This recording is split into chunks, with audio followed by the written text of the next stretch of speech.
अस्सलाम वालेकुम everyone and welcome back to my YouTube channel. आज से हम स्टार्ट करने वाले हैं एएस फिज़िक्स की टॉपिकल सीरीज़, जिसमें हम टॉपिक बाय टॉपिक कवर करेंगे पूरे सिलेबस को। और सेकंड थिंग इज़ दैट कि ये सीरीज़ स्पेशली उन स्टूडेंट्स के लिए है जो 2025 में जून एग्ज़ाम्स में अपीयर होने वाले हैं। सो बिना कोई टाइम ज़ाय किए हम स्टार्ट करते हैं with our chapter 1, that is physical quantities and units. Physical quantities and units बहुत आसान चैप्टर है। इसमें हमारे पास सबसे पहली चीज़ जो होती है दैट इज़ फिजिकल क्वांटिटी।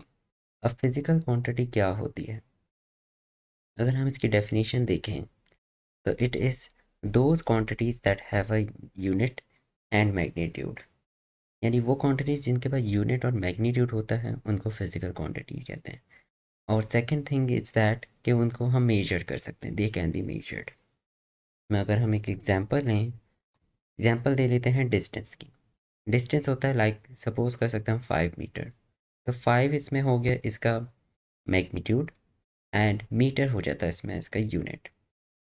और सेकंड थिंग इज़ दैट कि इसको हम किसी मेजरिंग इंस्ट्रूमेंट से मेजर कर सकते हैं। फॉर एग्जांपल रूलर हो गया, मेजरिंग टेप हो गया। तो यानी फिजिकल क्वांटिटीज़ दो चीज़ें हैं कि वो मेजर हो सकती हैं और उनके पास यूनिट और मैग्नीट्यूड होता है। Simple is that. आगे बढ़ते हैं हमारे नेक्स्ट थिंग पे, दैट इज़ फिजिकल क्वांटिटीज जो होती हैं वो होती हैं दो टाइप की। नंबर वन इज़ देखा जाए तो बेस क्वांटिटीज होती है and number two is derived quantity. अब बेस क्वांटिटीज़ वो क्वांटिटीज़ हैं जिनसे बाकी सारी क्वांटिटीज़ जो अभी तक हैं फिज़िक्स में जो हम पढ़ते आ रहे हैं वो सब डिराइव हुई हैं। ये बेस क्वांटिटीज़ यानी आप इसको समझ सकते हैं स्टैंडर्ड क्वांटिटीज़ हैं, ये फाउंडेशन है फॉर अदर क्वांटिटीज़। इसमें हमारे पास है 7 SI बेस क्वांटिटीज़। ये 7 SI बेस क्वांटिटीज़ हैं जिनसे हमने बाकी सारी क्वांटिटीज़ को डिराइव किया है। तो इसमें हम देख सकते हैं सबसे पहली हमारी जो है टेबल है बनाया मैंने इधर। तो उसमें हम SI बेस क्वांटिटीज़ लिखेंगे, यूनिट लिखेंगे और उनका सिंबल लिखेंगे। सबसे पहली क्वांटिटी है दैट इज़ लेंथ। तो लेंथ देखा जाए तो उसका यूनिट होता है मीटर और सिंबल होता है एम, स्मॉल एम।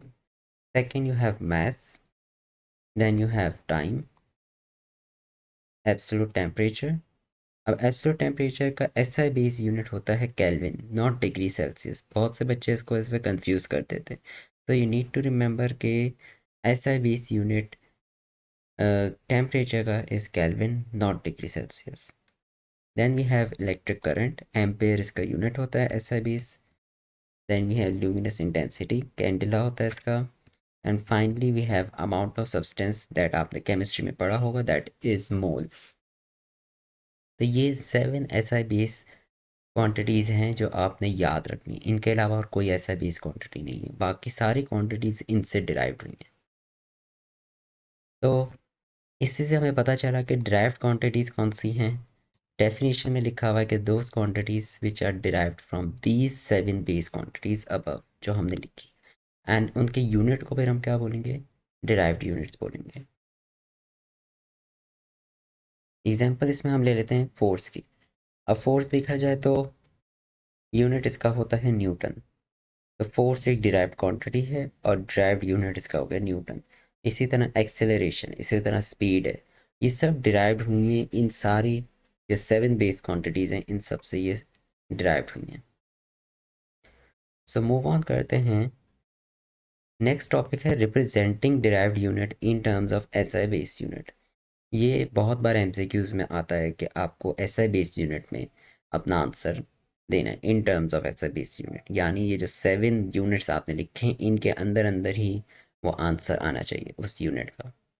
मतलब अब इसको समझते हैं हम। So number one is area. अब एरिया आपको पता है यूनिट होता है मीटर स्क्वायर। तो वो क्या होगा? इसका एसआई बेस यूनिट हो गया। इसी तरह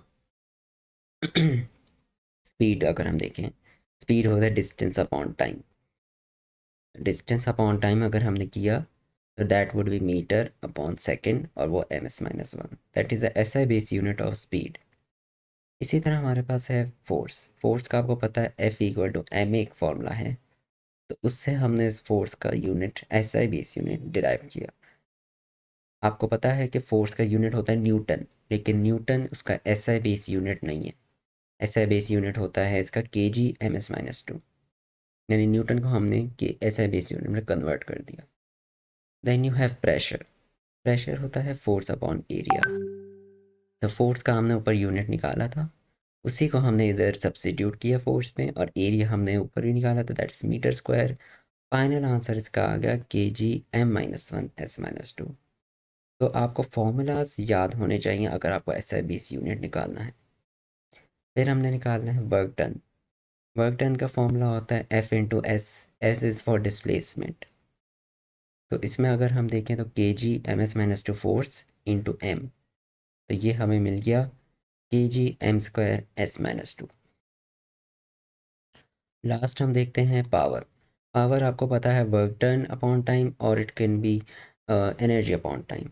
तो वर्क डन अपॉन टाइम अगर करेंगे तो that would B kg m² s-2 upon s। ये आपको फाइनल आंसर अपना मिल जाएगा। तो इस तरीके से आप SI बेस यूनिट डिराइव कर सकते हैं ऑफ दैट क्वांटिटीज जो आपको गिवन होगी। फिर एक कॉन्सेप्ट आता है होमोजेनियस इक्वेशंस का। होमोजेनियस इक्वेशन वो होती हैं that have same unit on both side. अब इसका क्या मतलब है, इसको एक एग्जांपल से देखते हैं। हम अब चेक करेंगे एक homogeneity of an equation. So ये एक एग्जांपल है, v equal to U plus A T. आप लोगों ने काइनेमेटिक्स में पढ़ा होगा, that is the equation of motion. इसमें अगर हम यूनिट सबके एक एक वेरिएबल के यूनिट निकालें तो that would B v speed, u भी स्पीड होती है आपकी, a आपकी एक्सेलरेशन होती है, एंड t आपका टाइम होता है। सबके यूनिट्स मैंने सेकेंड लाइन में यहाँ पे लिख दिए रिस्पेक्टिव।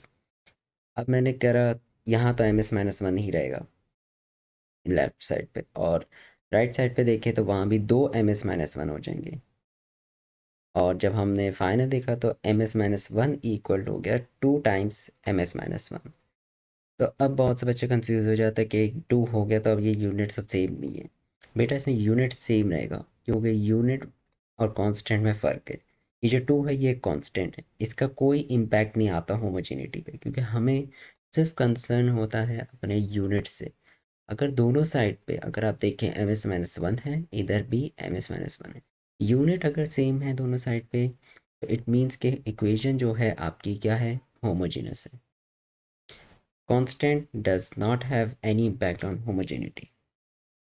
ये कॉन्सेप्ट होता है होमोजेनियस इक्वेशंस का, कि दोनों साइड पे क्या होता है, सेम यूनिट्स आ जाते हैं, इज इक्वल की दोनों साइड्स पे, लेफ्ट एंड राइट साइड पे। फिर हम देखा कि हम प्रीफिक्स टेबल पे आ जाते हैं। प्रीफिक्स टेबल कब काम आते हैं, जब आपके पास बहुत बड़ी बड़ी क्वांटिटीज़ आ जाती हैं तो उनको आपको एक स्टैंडर्ड फॉर्म में लिखना होता है, सो दैट उसके लिए आपको प्रीफिक्स टेबल का इस्तेमाल करना पड़ता है। फॉर एग्ज़ाम्पल इसमें सबसे ऊपर आपके पास हैं लार्जेस्ट, एंड जैसे जैसे आप नीचे जाते जाएंगे दैट वुड बिकम स्मॉलेस्ट। ये टेबल आपको याद रखना है, इनके एक्सपोनेंट्स पावर्स आपको याद होनी चाहिए। लाइक ये मेगा होता है 10⁶, के यानी किलो होता है 10⁻³ okay. Then we have deci 10⁻⁻1 okay. We can call it exponent, like exponent 3, exponent -1, exponent -2, we can call it like this. So अब हमारे पास दो तरीके, यहाँ तो हमें कभी कभार रिमूव करना होता है प्रीफिक्स, कभी कभार ऐड करना होता है प्रीफिक्स। अगर हमें रिमूव करना है प्रीफिक्स, जब हमें कैलकुलेशंस करनी होती है पेपर, तो हमें प्रीफिक्सेस हटा के करनी होती है। लाइक मिली है तो मिली हटा के हमें आगे कैलकुलेशन करनी होती है। उसके लिए आपको कुछ नहीं करना, सिंपली बस मल्टीप्लाई कर देना है बाय एक्सपोनेंट। एग्जाम्पल अगर देखी जाए, 50 मिलीमीटर है, उसको हमें मीटर में कन्वर्ट करना है, तो मैं मिली का जो एक्सपोनेंट है वो इधर मल्टीप्लाई करा दूंगा। तो ये क्या बन गया, 10 एक्सपोनेंट यानी -3 हो गया ये।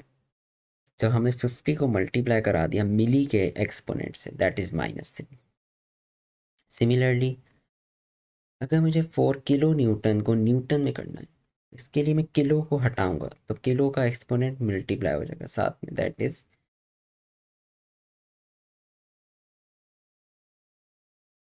सिमिलरली अगर हमें कोई एक्सपोनेंट कोई प्रीफिक्स ऐड करना है तो हम सिंपल क्या करेंगे, इस बार मल्टीप्लाई करने के बजाय हम क्या कर देंगे, ऐड कर देंगे।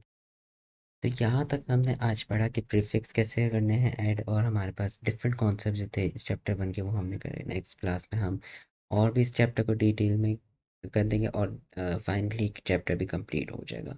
सो see you in the next video. Thank you.